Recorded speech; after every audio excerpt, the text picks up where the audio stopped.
Good evening, everybody.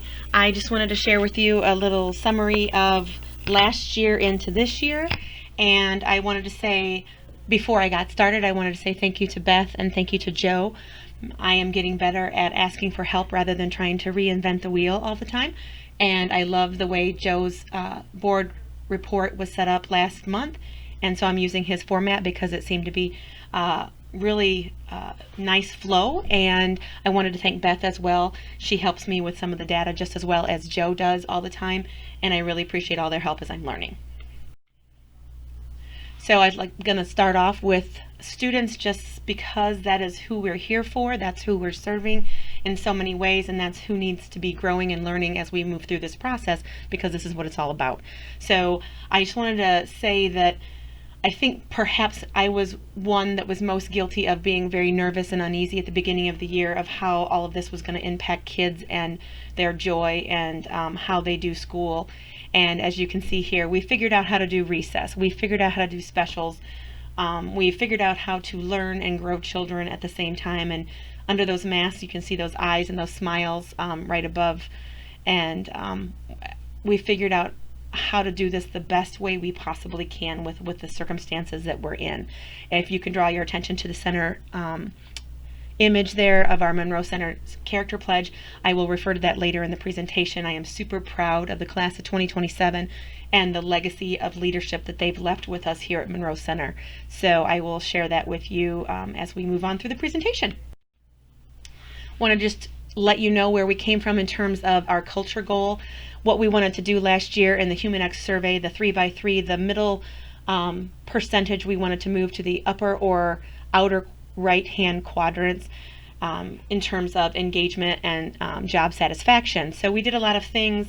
We've done a huge amount with our PLC work, the marriage of our PBIS team and our Lighthouse team.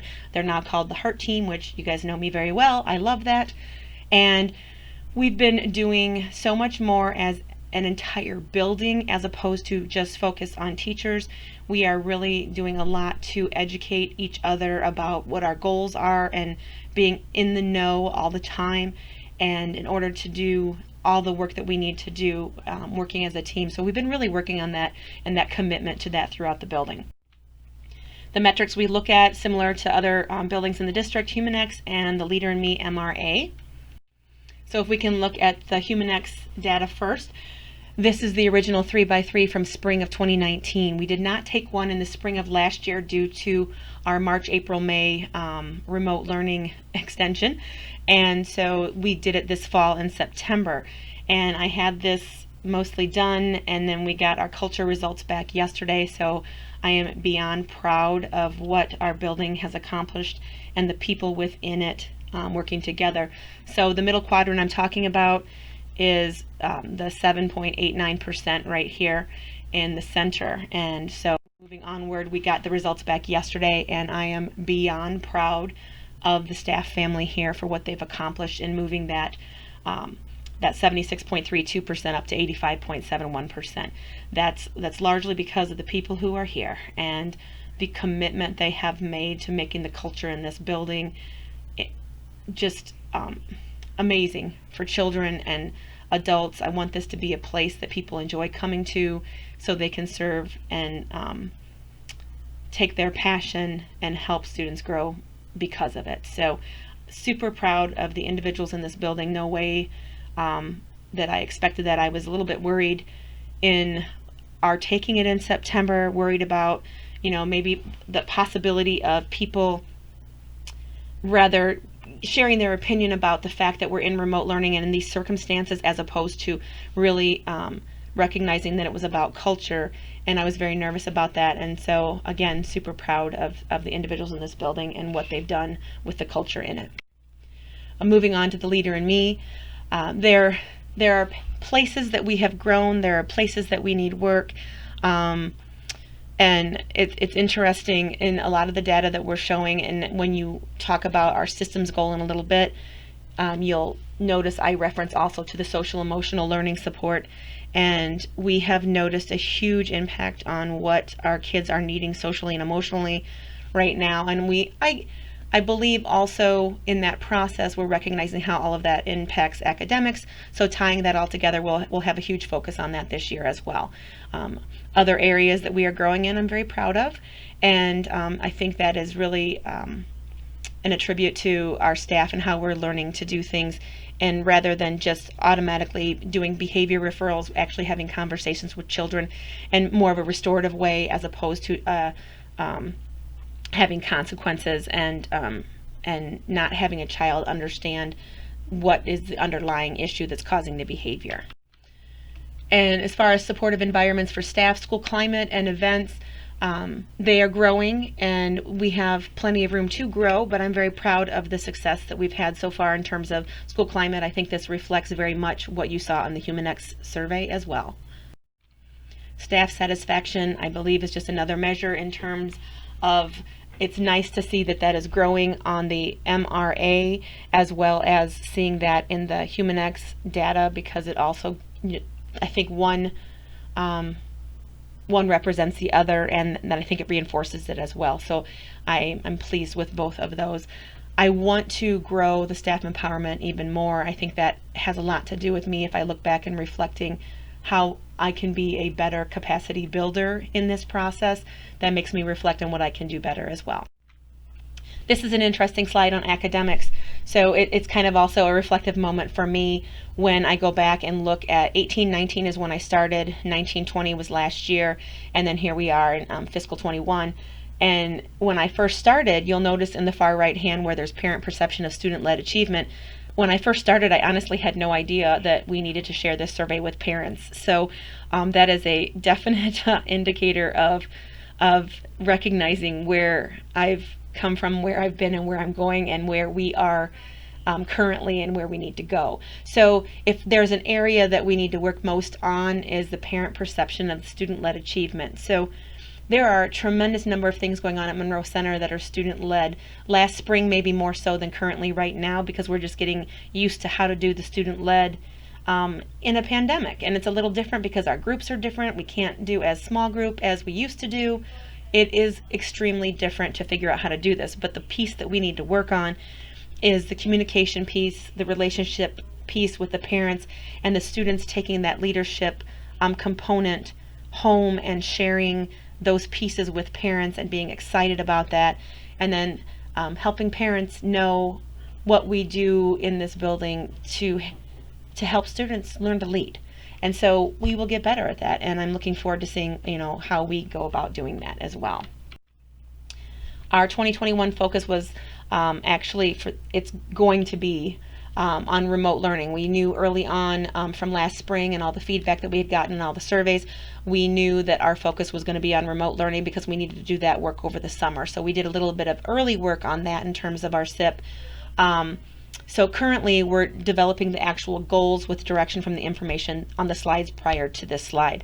So working on the academics and the goals and the PLC process, everything that we got from the results from HumanX and Leader Me will use in that process. For culture, everything that we're looking at in the data that you saw prior to this slide, and the other things that we talk about in the building, and our lowest measures on the HumanX survey, interestingly enough, and maybe not surprising if I'm honest with myself, are on team communication and how we feel about ourselves as a team. So when I look at the individual teams, 3rd, 4th, 5th, the student assistance team, how all the teams work within their team, we will focus a great deal on communication at the team level. According to the data that we received, that's the direction we need to go. And everything that we do to develop ourselves independently and individually is going to directly impact the growth of our team and the students when we share it collectively. So that's where I think we're going to make the biggest move and the biggest impact on what we do. And then reflecting back to the second slide and my comment on the leaving a legacy of leadership, I want to say Jill's 6th graders currently, I am so proud of. They're our class of 2027. And last year, our behavior referrals were down last year. However, the referrals that we received were of such a mature content. They were things that typically a 3 through 5 grade level doesn't see. Only thing is, as we mature and as we have more digital in hand, as we have maybe perhaps less supervision, life has changed for our kids outside these four walls. So with that comes new challenges in the buildings. And so when we were finding out there were some more mature content concerns and behaviors going on in the building, it was interesting that as we approached how to help the kids with that, we had like a big conversation with all the students, and some of the teachers helped as well in 5th grade. And we sat down on the gym floor and we spent quite a bit of time deciding what we needed to do. And the kids came up with the idea that they needed to have an investment in what they do and what their commitment is here in this building as leaders. So they decided to work together for a week, and we came up with seemed like what was 1 million student character pledges. And then we kind of honed it down into a combination of some and into one. And now it's amazing as we share that legacy of leadership with other students. It's amazing how much the kids really know what that means and what that commitment will be. And so that's what I think this is all about, is helping students learn to lead, but by leaving a legacy of leadership in each building as they move forward. Excuse me.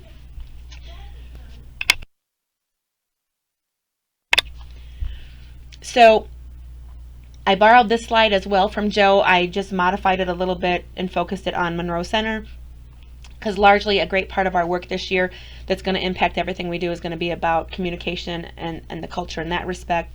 Leader and Me data we will use, Human X information and improvements, and a continual focus on the PLC. Every single one of those is interrelated, and so if I just say continual focus on the PLC, that directly means how we handle things together as a team in terms of culture, how we handle things as a team in terms of how we create leaders within our children, and then how we communicate as a team. So it's all directly related to one another. If we talk about academics right now, where we're at and where we came from, 2019-2020, we talked about making sure that 65% of our students either meet their individual scaled score goals as set by STAR, and 65% of students will be at or above the 50th percentile rank or maintain their original percentile rank as scored in their STAR fall benchmark. We have new resources last year. I'm super excited about that.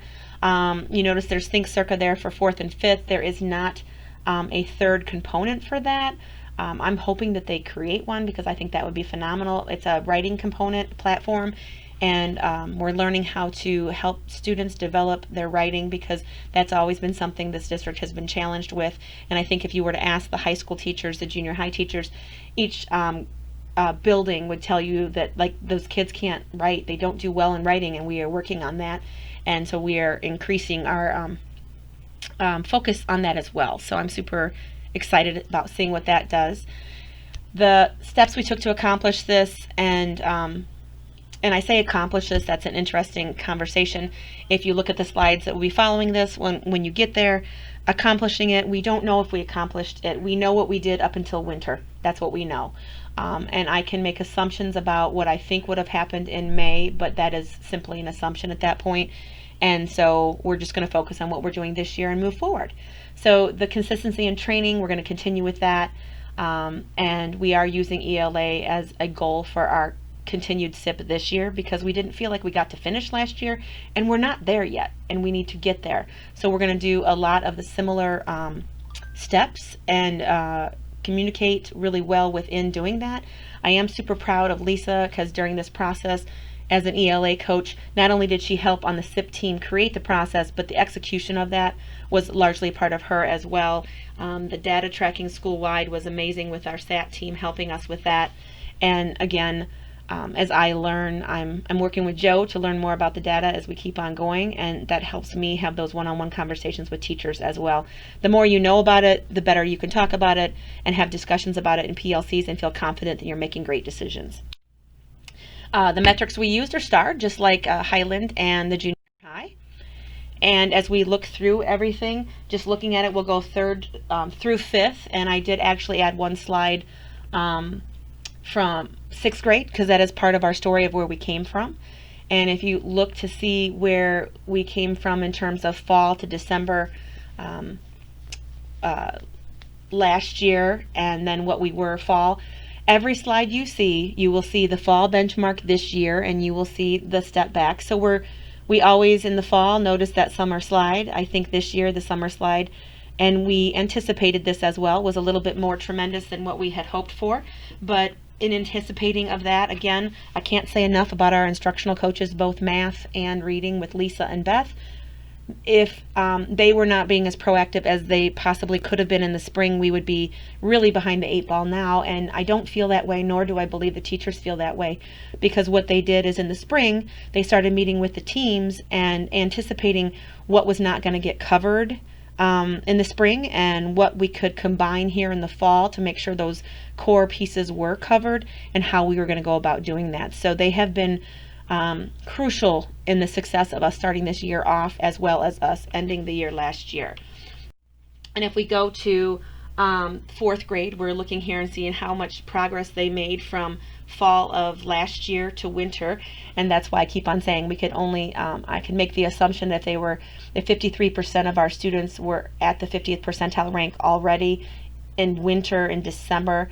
I can't imagine where we would have been in May, but imagining it isn't going to do us any good. We're just going to have to dig in right now and go after it. So wanted to just draw a little attention, even though our academic goal was not about math. I want to just draw a little attention to the numbers in the math graph as you see it. You'll notice in all grade levels, 3rd, 4th, and 5th, huge jumps from fall benchmark of last year to winter benchmark. I am going to attribute every bit of that to teachers' efforts in changing their instruction. Last year we got a new math resource, iReady. Phenomenal changes in what I've seen with teachers and the instruction that they do and how they do it, and the conversations in the classrooms with students about math is unbelievable. And so I cannot wait to see what we do here in December with benchmarking.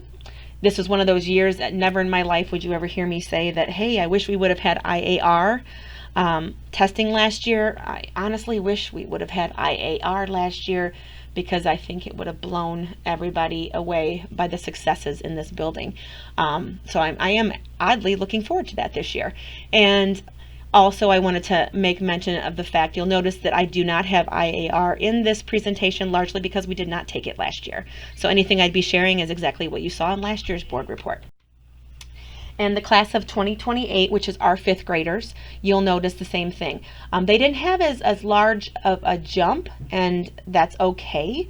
If you notice at the winter benchmark for ELA, they had 61% of their kids already at the 50th percentile rank. So I can't imagine that they wouldn't have far surpassed the 65%. And you see where we started this year, and I imagine we will be moving at a great rate. I'm looking forward to December as well on that. So, and I put in the class of 2027 because they are a part of our story.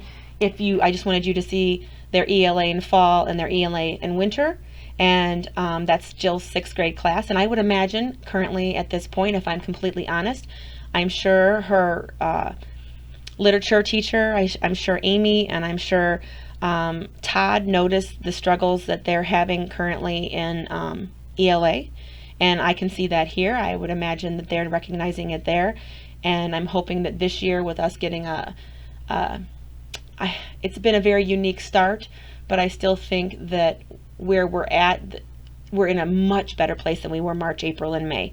So I am super proud of what I've seen so far, and I'm looking forward to seeing where the 6th graders end up this year as well. And then you see math, the reflective piece on that as well, fall and winter. For 2021, we're going to stick with the ELA goal because we don't feel like we got to complete what we wanted to complete last year. We will use a lot of the same steps we did last year. We'll just do a little bit of a deeper dive. I am proud of the fact that we are working very hard on the interventions that we use, so we have that a little bit more streamlined across the grade level, so we can work on the growth from like 3rd to 5th as opposed to using different interventions at each grade level. So I think that's going to make a difference, and it's going to make it a more fluid process. We're going to make sure we still have that mind shift to our students always, not just my students or your students. going to identify some other steps in the process with the SIP team. Want to keep on working on those discussions, and by all means, one of the most critical things on this is going to be communication as a major focus to make sure we're all on the same page and moving forward in our PLCs. Our systems goal in fiscal year 20 had involved a lot of our intervention piece as far as what we do with students for interventions, and in that process, that SIP kind of folded into something different where we recognized that our process into doing interventions needed to be well improved. And so we really did a lot of training on interventions, which we're going to continue to do this year. We did we created a flow chart for how the student assistance team and that process to refer students works. And we are going to continue with that, even though that will not be our SIP this year. We had so much momentum on this, and we've made such strides on that. We do not want to lose that progress, because in all honesty, we've identified, even through now looking at the culture data, we've also identified that the social emotional components within that process, we kind of, I think we missed putting those within that process or that flow chart. And so we're working with Jennifer Shelton and Stephanie Haw, and they're integrating that into the flow chart. And I'm super excited about what that's going to turn into and how we're going to be able to serve students, because we really want it to turn into everyone understanding that when you refer a student for the student assistance team, and when we're talking about RTI, MTSS, we want to make sure that people understand when you refer a child, that is not referring them to be identified for special education. You are referring them so we can provide the appropriate supports or the appropriate level of supports so each child can experience success and improvement and experience that, so they can be doing everything that they can do in the classroom with the appropriate supports to be successful on that track. And I think for a while, I think sometimes often people think, and I don't know like where this comes from, I don't know, just speaking back even as a teacher, like sometimes when you refer students to the SAT team, I think originally you thought you were referring kids to have a special education evaluation, and that is not the case. The whole idea is we want to be able to provide as much or just the right amount of supports for that child to experience success on their own. So we're going to keep on working on that.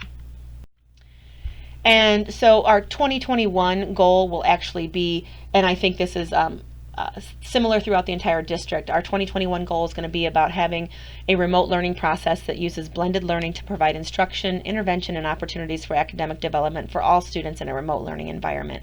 We started that work this summer. We've been learning about blended learning and remote instruction. We have if you see any teachers in this district ever at this point in time, please make sure they know how much we appreciate all they've learned about technology this year. It has been incredible. And the peer professional development that is going on in this building across the grade levels, cross training for like all of our pairs that came in this summer to learn about Google Classroom. And we've got paraprofessionals with their own Google Classrooms helping students to support them. Some PLC work, we're just going to dive right into that. That is a huge piece in this. And again, right back to communication and conversations through the entire process. So I am super excited about that. I'm going to leave you with this slide. I know we started off on the second slide with students because that's what it's all about. That's why we do what we do. I want to share with you a couple of things that I think about, things in terms of the adults at Monroe Center Grade School. So it's interesting. I think everybody has a hard time like seeing people through the masks, and it's interesting as I look at these. If you look in the upper left hand corner, you see Mrs. Tompkins. You can see by her eyes that she is smiling, and that was the first day that she got her microphone. And I never thought in a million years we'd be sitting here talking about a teacher being excited about getting a microphone so she can talk to her students. She's very soft spoken, so the day she got that and her kids heard her, they were so excited, and she was smiling ear to ear, and you can see that even behind a mask. Bottom left hand corner, Mrs. Garnhart. She is amazingly talented in the performing arts, and she is like literally singing with her microphone that has music so the kids can jam and groove when they get dropped off in the morning and have fun and laugh and start the day off that way. You see Mrs. Kuntz to the right of her. She is driving bus, for goodness sakes. We have people in our buildings, people across the district that are doing such different pieces of work to help make this work for children, to help them get them where they got to go, be where they got to be, feel how they got to feel, so they can learn and grow. And we have people in the community that are donating things to us, like the webcams from Byron Bank. And I look at my staff family here, and I think, and I chuckle and I smile, where only the staff here would take what we're dealing with in the middle of a pandemic to figure out how, by sharing their excitement with the community, that we're super excited our kids are coming back 5 days. They put up on the marquee about, we can't mask how excited we are to see you. And I think it's great that they did a play on words, and we have been open to change here. It has been hard. They have been incredible people to work with, and I have never been more proud of my staff family here. Thank you so much. If you have any questions, please feel to reach out anytime.